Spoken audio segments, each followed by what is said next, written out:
Oluvannyuma lw'obulumbaganyi obwakoleddwa ku His Excellency Robert Kyagulanyi Center Bobi Wine ne ttiimu ye olunaku lw'ejjo ku hotel gye baasuze. Poliisi ekedde kukola press conference ng'ennyonnyola ensonga lwaki baabadde balina okulumba Kyagulanyi. Nga bayita mwogezi wa poliisi Mr. Rusoke Simon avuddeyo n'ategeeza nti obulumbaganyi buno bwakoleddwa nga banoonya abavubuka ababadde emabega mbu ew'okulumba okukola obulumbaganyi ku mmoloka ya poliisi ne bagifumita emipiira ne bakuliita n'essimu ne bakuliita ne laptop.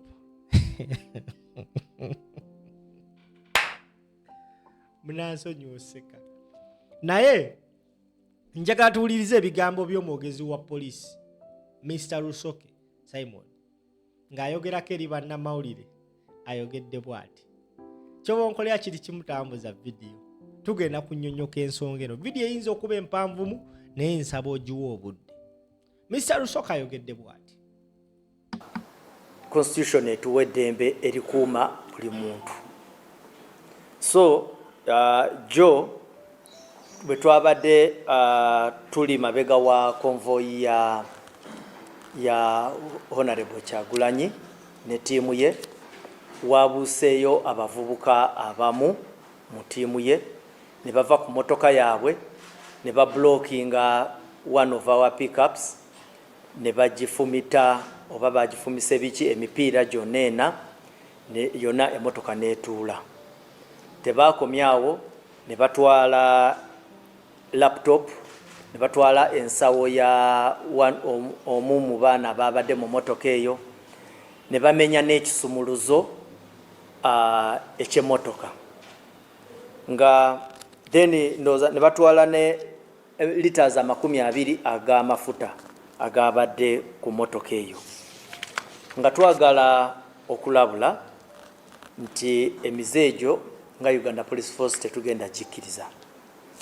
Anyway, iranga naffe kye twakoze twaguddewo omusango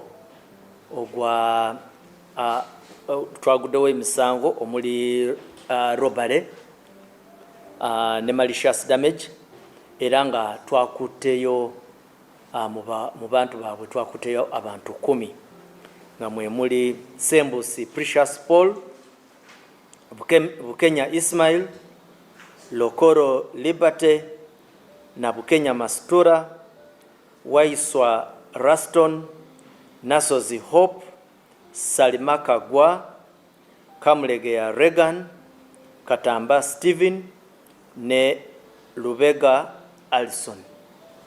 Era nga bwe twogerera bali mu kaduukulu kaffe. Tugezaako okuprocessinga fayiro yaabwe tulabe engeri gye tubatwala mu kooti. Twakuteyo n'emmotoka endala ekika kya drone ku registration number UA 933 AU. N'ekirala tugezaako nnyo okulaba nti ebintu ebimu ebyabbiddwa tubirikavaringa era oyo yenna we tunaabisanga naye yesibe 2. Naye eyo si ensonga yokka, bazze basonkereza poliisi emirundi n'emirundi naye nga abapoliisi kye bagezaako nnyo okukola kwewala emivuyo gino so that tugezeeko okufuna rekodi eyo nti akalulu kano twakayitamu bulungi naye kiringa ekiraga nti eddembe lino teribakolera. So twagenza okubalamu nga 3 October omwezi guno emayuge bakuba omupoliisi era eyo kesi nayo tugiina. Then bwera twagiregisteringa ku police file CRB 797 or 797 of 2005 ogwo omusango gye guli era nagwo tujja kuba tugezaako tufune engeri gye tukwatamu ba suspects abo nga 8 October ekyankwanzi era still bafoot soldier bakuba omupoliisi waffe ekikonde NCO non-commissioned officer era DPC bwe yagezaako okujja okuteekawo embeera ennungi bakanyama abo baali bamaze okudduka nga bayingidde mu group ennene baba baagala nti we badduka eri tukube tear gas then enkya mutandika okuwulira tear gas yafuuse tear gas nga October 21st mujjukira ekyali ekisiita town council emukakumiro era still candidate twamugamba nti eno ground wolaba ennyonyi ya poliisi weepakinze si ye ground gye twali tukiriziganyizaako ground gye twakiriziganyizaako naawe ne ba agents bo ndala ate ogimanyi era still ne bakozesa effujo ne bagenda ne bacreating embeera okukakana nga emmotoka ya poliisi UP 7694 bajasiza endabirwamu ebusia nayo tulinayo fayire endala CRB 1038 oba 1038 of 2025 naye nga ffe kye tugamba nga poliisi tuli beeteefuteefu okukuuma eddembe n'okukuuma akalulu kano okumakinga sure nti katambula bulungi naye kye tutagenda kukkiriza izi okukkiriza bano abatusoomooza okugenda nga bayinaayina ekyo tekigenda kubaawo era katulabe nga bwe tunaagenda mu maaso mwebale nnyo mwebalire ddala. Alright, oyo ye mwogezi wa poliisi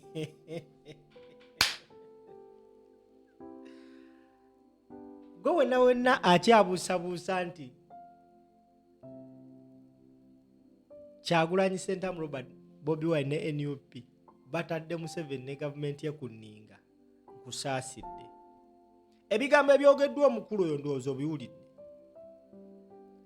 ebbanga lyonna abadde banoonya ngeri gye basobola okukwatiramu abaana ba NUP mubadde muzze mulaba abantu baneeno nga batrailinga Bobi Wine nga babeera ne kamera nga babeera n'amasimu bagambye embu nno we babadde bagoberera emmoloka oba konvoyi ya Kyagulanyi abantu abamu balumbye emmoloka yaabwe ne batwala laputopu essimu ne bamenya n'ekisumuluzo. There is no anywhere on camera era singa babadde balina that footage trust me essaawa zino singa trail yonna yonna eya Kyagulanyi eri mida naye Kyagulanyi Ssentamu Robert Bobi Wine tagaanye allegations zaabwe mu press conference gyakoze agambye it is okay if they say our people did so twetaaga obujulizi n'obukakafu wabula kino kikoleddwa okumuslowinga almost 10 plus of his people ku trail ye bakwatiddwa bali mabega wa mitayimbwa mu bagenda batwala mu kooti teweewuunya nga bamazeeyo omwaka omulamba ekyo kyo tukisuubira naye Kyagulanyi aganye okuba waamu agambe sijja kuba waamu neyo mba nga mwagala anything era ye agambe yes accusations zammwe tetuziganye naye twetaaga amateeka gakole bwe baba nga mulina obukakafu nti bano abaana balumbye emmotoka yammwe yes mubakwate naye muba temuyina any reason whatsoever kwata bantu bano njagala kubulira ggwe ssebo oba nnyabo andaba era njagala kuzzaako emabega katono nnyo weeks ntono nnyo emabega this incident happened somewhere nga FDC ekola olukuŋŋaana lwayo naye singa yali NUP era nakola vidiyo eno kyova olaba nkujjidde vidiyo eno gye nakola weeks mwezi gumu emabega this happened nga FDC etambula njagala olabika clip kano ate okatambuze buli lunaku olukya neeyongera okukakasa nti ekibiina ky'ebyobufuzi ekivuganya Museveni kwalaali kiri eki National Unity Platform era oyo yenayina akyabuusabuusa njagala olaba akatambi kano, njagala okawa obudde ate nja kukusaba onnyambe okatambuze.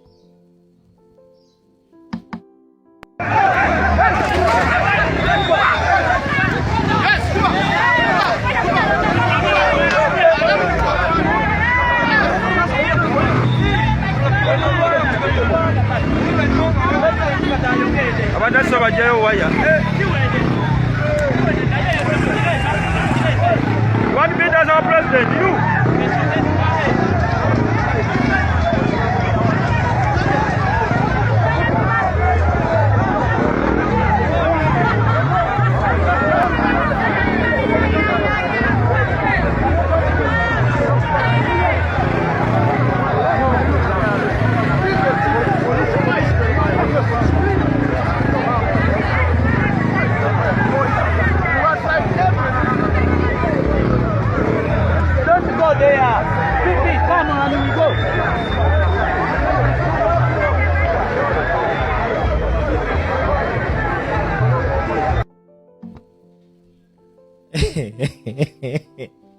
Akatambi ako kolaba abawagizi ba FDC bahakubye owa police n'agwa ne ku ttaka. Babadde balinamu altercation, owa FDC n'akuba owa police n'agwa ku ttaka yamukubira ituuku. Akatambi ako sika video nagikola omwezi gumwe mabega. Singa yali wa NUP nga yakubye owa police eŋŋumi eyo. Singa kati avundira mabega wa mitayimbwa. Naye Kyagulanyi afubye nnyo olaba nga akiipinga abaana bano in order.